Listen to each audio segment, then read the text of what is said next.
Sir, Himachal Pradesh में लगातार बारिश का दौर जारी है, काफी नुकसान भी हो रहा है। क्या स्थिति है पूरे प्रदेश में? मॉनसून का क्रम रुकने का नाम नहीं ले रहा है। जो आप सब यहाँ आओ और ये ऑनवलप्स ले लो।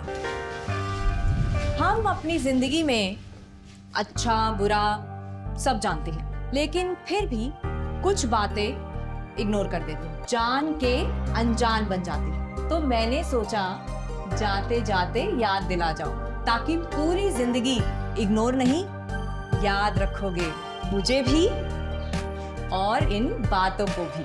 यदि आप इन कारणों में से किसी के भी संपर्क में आए हैं तो नजदीकी सरकारी अस्पताल में HIV की जांच गुप्त और मुफ्त कर। हिमाचल प्रदेश राज्य एड्स नियंत्रण समिति द्वारा जनहित में जारी। कहर आपका जून के महीने में प्रारंभ हो चुका था, वो अब सितंबर भी आज से प्रारंभ हो चुका है।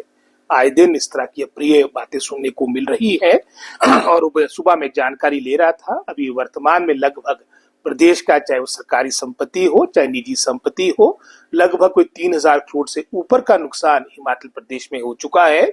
लगभग कोई 320 से ऊपर आपकी बहुमूल्य जाने जा चुकी है। लगभग 40 से अधिक हमारे लोग लापता है। बहुत बड़ी संख्या मैं समझता हूँ इन सभी बातों को देखकर लग रही है। और जिस तरह का नुकसान 2023 में हुआ था, उसका एक तरह से पुनरावृत्ति आपको 2025 में देखने को मिल रही है। और विशेषकर जहां पहले क्रम में हमारे मंडी जिला, हमारा चंबा जिला, हमारा ऊना जिला, कांगड़ा जिला, बहुत से ये जो निचले हमारे जिले थे ये प्रभावित हुए थे। कुल्लू जिला हो गया।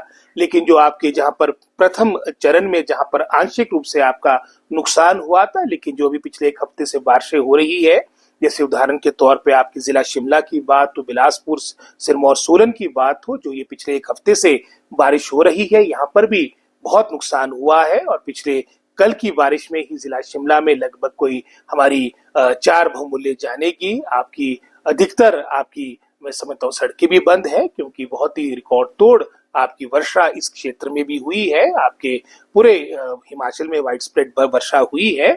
और इन परिस्थितियों में जनता जनार्दन से, प्रदेशवासियों से यही अपील है कि टाइम टू टाइम जो एडवाइजरी, जो सलाह हमारा प्रशासन देता है, उसको हम फॉलो करें। नदी नालों से दूर रहे और अनावश्यक यातायात ना करें, ट्रैवलिंग को अवॉइड करें जब तक स्थिति सामान्य नहीं होती। और विशेषकर जो भूस्खलन से प्रभावित क्षेत्र है या मकान है, उसमें भी मैं समझता हूँ जब तक स्थिति सामान्य नहीं होती उनसे दूर रहे। ये भी मेरी जनता जनार्दन से अपील है।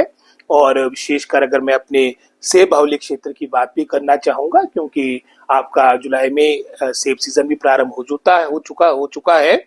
लगभग कोई 1 करोड़ 30 लाख के आसपास पेटियां जा चुकी थी। लगभग कोई 50% के आसपास आपका मैं समझता हूँ सेब का विपणन हो चुका था। लेकिन इन वर्षा के कारण काफी बाधा आई है। हम थोड़ा धैर्य रखें, थोड़ा मैं समझता हूँ इसमें पेशेंस के साथ काम लेते हुए, क्योंकि प्रशासन, हमारे सभी विभाग, विशेषकर PWD, बिजली विभाग, जल शक्ति विभाग, हमारे प्रशासन के अधिकारी दिन रात लगे हैं कि किस तरह से स्थिति सामान्य हो। और जैसे ही मैं समझता हूँ हमारी सड़कें खुलेगी तो पूर्ण हम अपना सेब का विपणन कर सकते हैं, क्योंकि हमारी सरकार मजबूती के साथ, जनता जनार्दन के साथ, बागवानों के साथ खड़ी है। स्कूल के बाद हाँ, स्कूल तो जहां हमने पहले ही बंद कर दिए थे, क्योंकि हमने एक तरह से डेलीगेट इस तरह के निर्णय जिला प्रशासन को किए थे।